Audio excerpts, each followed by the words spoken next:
Are y'all feeling better? Because I'm feeling better as the Miami Dolphins absolutely creamed the New York Jets today. 30 to a big, fat, juicy 0. That's right, the Miami Dolphins pitched a shutout today at Hard Rock Stadium. Lots to talk about. If you are new here and could spare a second, please consider subscribing to the channel. If not, I understand. Anyway, man, this was a big-time response by the Miami Dolphins. Jets fans, look, to the Jet fan that isn't out there trying to talk absolute BS about the Miami Dolphins on an everyday basis, trying to talk about Tua and all this other nonsense and not focusing on your own team. And basically, you got yourself all excited. Look, I feel bad for the Jet fan that Monday through Friday you're going through that rustle and bustle in New York, and on Sunday, your only day off, you sit down and crack open a beer, and you think maybe we got a chance today. The Dolphins don't have Tyreek Hill. They don't have Jalen Watt, or they don't have Xavier Howard. We did have Jalen Waddle. Excuse me. I am off the scotch, if you couldn't already tell. Connor Williams out for the season. Injuries all over the goddamn field. You thought maybe after that big win last week against the Houston Texans and the Miami Dolphins' big loss to the Titans that, this would be a chance. This would be a chance for the Jets to continue Zach Wilson's rise to glory. It wasn't to be had today, and I really do feel for you. Anything I say, I'm not talking shit to you personally, but to those obnoxious Jets fans that actually thought you stood a fucking chance. I mean, that's awful. That is awful. Put a big fat 0 burger up onto the field. Would you have negative a yard at halftime? Something like that. I mean, this Miami Dolphins defensive line feasted today. Bradley Chubb, perfect. Christian Wilkins, perfect. Zach Sealer with a fumble recovery, getting this thing started right. A lot of perfect things on that D-line. Secondary, there were a couple penalties here and there, but you know what? Overall, this team was money. This team was money on the defensive side of the field. Eli Apple, he had a couple good breakups in there. Our guy, Brandon Jones, coming up, no Javon Holland, no Deshaun Elliott.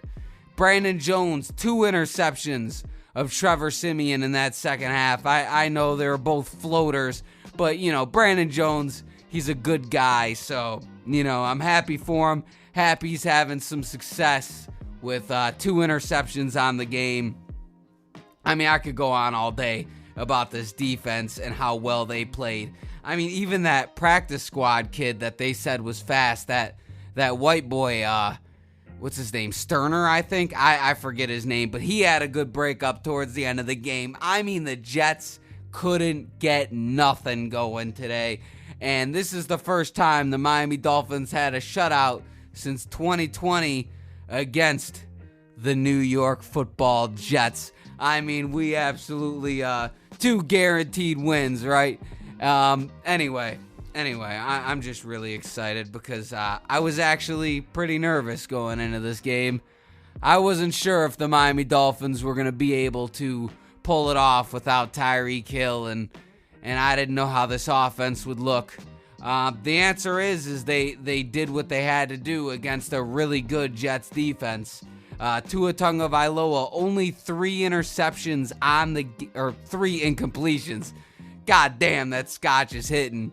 And I'm just feeling good, man. And I don't know where the season's going to go from here on out because big road ahead. But just looking at this game strictly, the Miami Dolphins played big time today. And I was talking about our quarterback, Tua Tagovailoa. Only 3 incompletions on the game. Could have had more touchdowns if the one complaint I have, the offense and the holding penalties. That was a little annoying. Probably could have put up 40, could have been 40-0 if the offense didn't have so many holding penalties. But besides that point, Tua was accurate. All right, he used his man's Waddle a lot.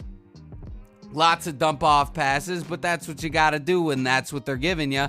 And then that beautiful 60-yard bomb to Jalen Waddle. And then after, you could see Tua, he's saying, keep talking that shit. Keep talking that shit. Yeah, I like that. Tua was feeling it today, and he was dealing it out pretty good as well, taking what he had to take.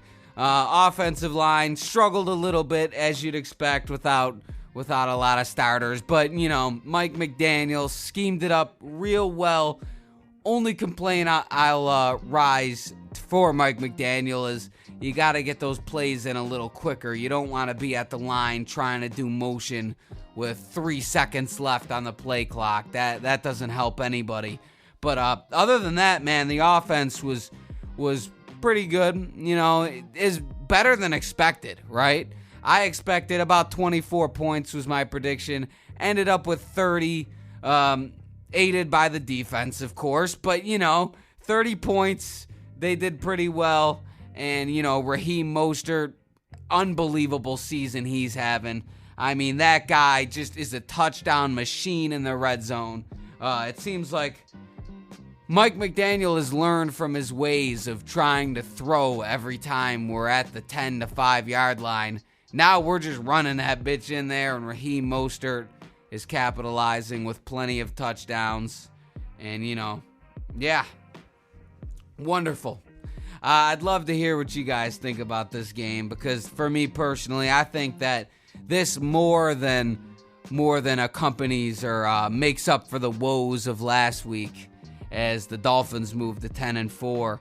And, it is what it is. The Miami Dolphins absolutely creamed the New York Jets. Zach Wilson, he might have been concussed, I don't know, or they pulled him out of the game. Either way, the Miami Dolphins get a shutout. I'm feeling good, and I'm going to go watch the Buffalo Bills and the Dallas Cowboys. Hopefully the Cowboys could pull it out for us. We'll see what happens, and I will talk to y'all on Wednesday. I'm finna the fuck up.